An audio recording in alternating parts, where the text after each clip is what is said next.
माता रानी, प्रार्थना बहुत अच्छी है। अब प्रार्थना को अच्छा कर दीजिए। उसका दिल, उसकी आत्मा बहुत पवित्र है, उसका मन बहुत पावन है। आप उसे ठीक कर दीजिए। मैं तो 20 साल से गुमनाम जिंदगी जी रही थी। वो तो प्रार्थना ही थी जिसने मुझे एहसास दिलाया कि मैं आज में नहीं जी रही हूँ। उसी ने मुझे कैलेंडर दिखाया और बताया कि मैं अतीत में थी, 20 साल पहले की जिंदगी जी रही थी। मैं तो अपनी बच्ची को ढूंढ रही थी।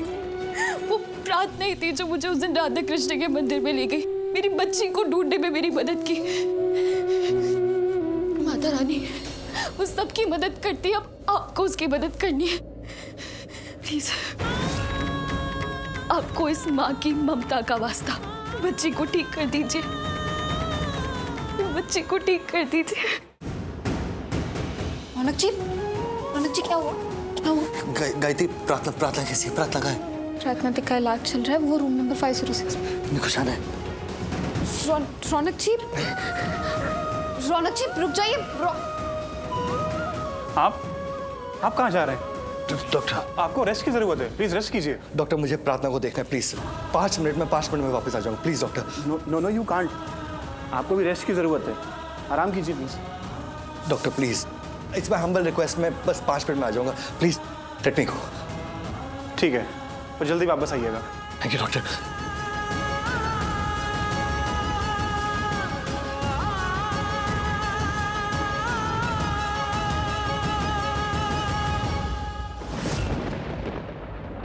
तुम चिंता मत करो, प्रार्थना ठीक हो जाएगी। तुम ठीक हो ना? हाँ, वैसे आपने हमारी बहुत मदद की। जब कोई नहीं था तो आप थी। आप हमें यहाँ हॉस्पिटल लेके आई, हमारा इलाज करवाया। अगर आप नहीं होती तो पता नहीं क्या हो जाता। जो आपने किया है वो कोई और होता तो कभी नहीं करता। वो कोई अपना ही कर सकता है।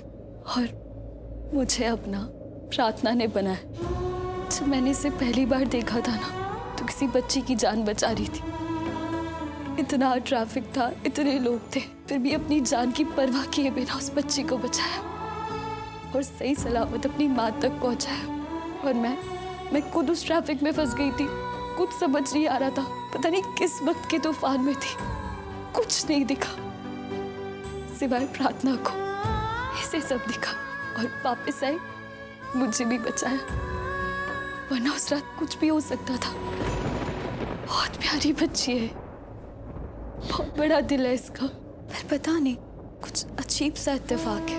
हम दोनों एक दूसरे को नहीं जानते, फिर भी ऐसा लगता है बरसों से जानते हैं, एक दूसरे को समझते हैं, एक दूसरे से प्यार करते हैं। जैसे ये पराई नहीं, मेरी अपनी है, मेरी परछाई है, मेरा अंश है। पता नहीं, जब वो पुलिस मुझे जीप में लेकर जा रही थी ना, तो मैंने इसकी चीख सुनी। पता नहीं क्या हुआ मुझे, मेरी अंदर की माँ रो पड़ी। मुझे लगा मेरी बेटी मुझे बुला रही है, मुझसे मदद मांगने के लिए रो रही है। पता नहीं कब वो मेरी बेटी जैसी से मेरी बेटी बन गई। तुम इसलिए मुझे थैंक यू मत बोलो। हम दोनों के बीच ना एक अनजाना सा, एक अनकहा सा रिश्ता है, जिसने मुझे एक अनकहा सा हक दे दिया है। जो मैं बोलती नहीं समझ जाती है, और जो वो नहीं समझती मैं कर जाती हूँ। ऐसे ही मैं उसकी माँ और वो मेरी बेटी।